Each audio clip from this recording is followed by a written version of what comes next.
Chapter 2 Intensity in Innocence. The gavel had fallen. The courtroom had stilled into a silence so heavy. It wrapped around every breath like a shroud.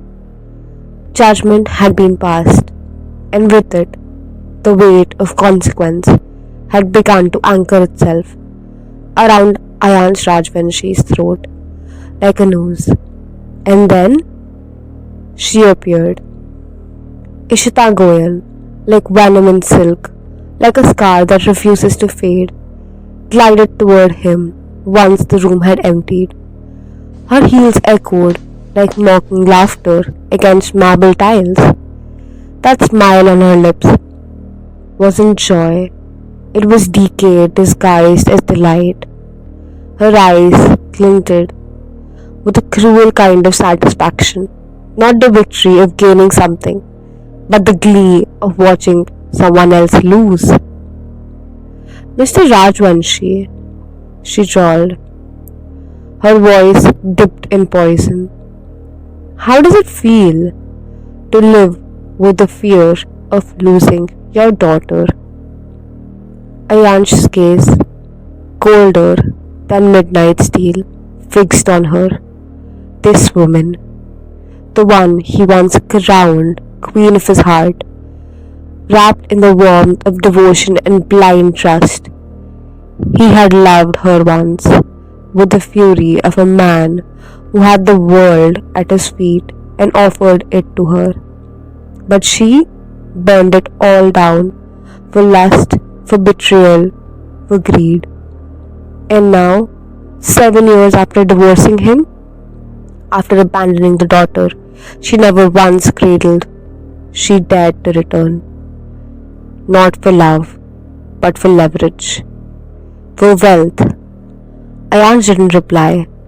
He turned, but then came a voice behind him, smooth as oil, sharp as blade. Mr. Purab. Careful, Your Highness. In trying to save your daughter, you might just lose your throne.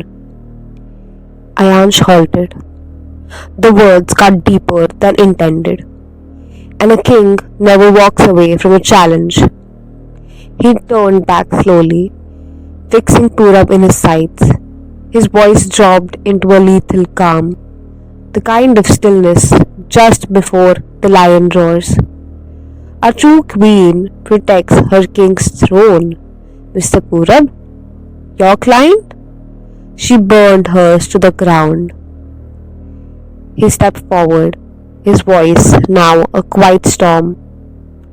When dignity is sold to strangers' eyes, it isn't just a marriage that dies, it's a legacy. Ishita opened her mouth to speak. Ayansh. But he silenced her with a razor-edge interruption, his tone slicing through the air. Lower your voice, Miss Goyal. It's Your Highness to you. His gaze burned through her, a final brand of contempt. And then, with the silent authority of the born sovereign, Ayansh turned and walked away, his stride measured, powerful, leaving silence and ruin in his wake. Outside, a fleet of black luxury vehicles stood in flawless formation, waiting like loyal sentinels. Ayan stepped into the center one, his command palpable even in silence. Mr. Raval slipped into the front seat just as the convoy surged forward, the engines purring like beasts unleashed. In the quiet hum of the highway, Raval finally spoke. What's your move, Your Highness? You have a month. Either you marry or hand over the princess to Miss Goyal. Ayansh didn't shift his gaze from the window, but when he spoke, his voice echoed with the weight of wrath restrained. That will never happen, he said. Princess Aishwarya is mine. She was born of my blood, and I won't let vultures circle her future. especially not Miss Goyal. Raval opened his mouth. But sir, Ayansh raised a hand, silencing him. 2 weeks from today, he said, voice low, final. You will receive an invitation to my wedding. Raval blinked, disoriented, speechless. Was this a plan or the calm before a storm? So catastrophic, it couldn't be spoken aloud. But he said nothing, because when a lion speaks, even the trees hold their breath.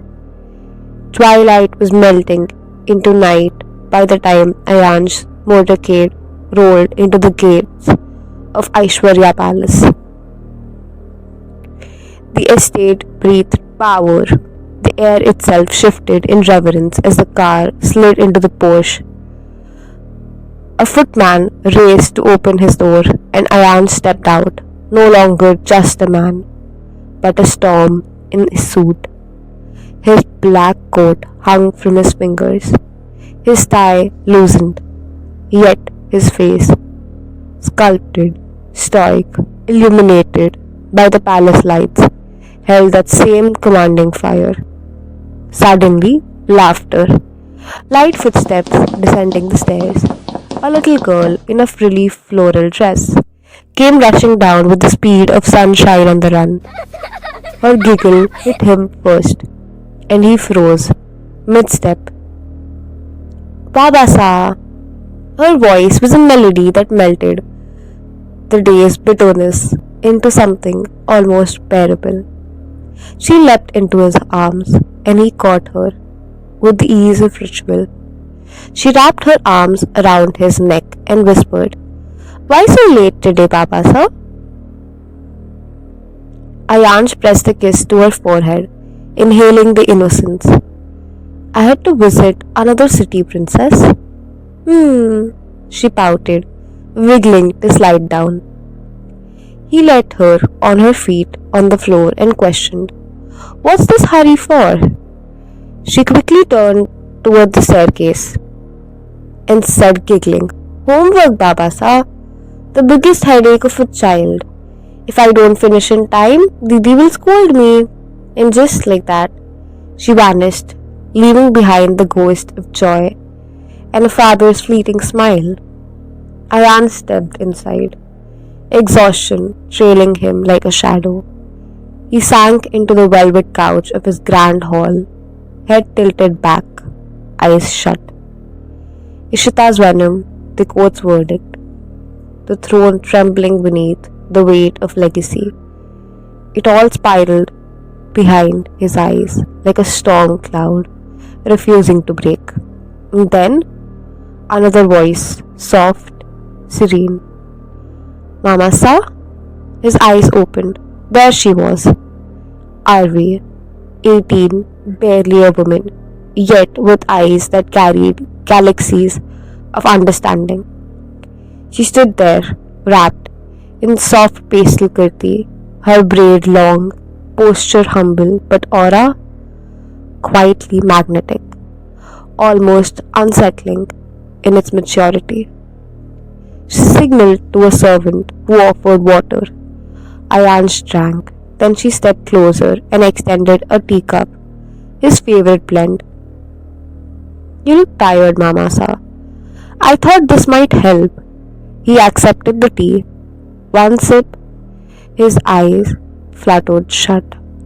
Calm across his chest like a balm. You made this? He asked, not opening his eyes.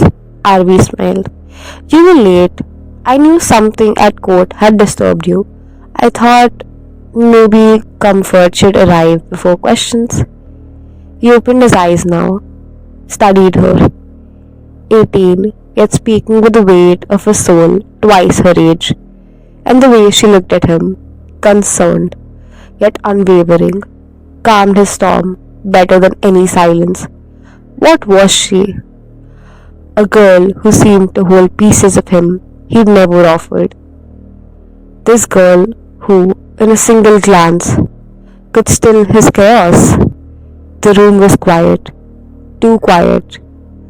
A marriage, a throne, a storm waiting in the shadows. Who will Ayans choose to stand beside him at the altar? And will it be for love or war?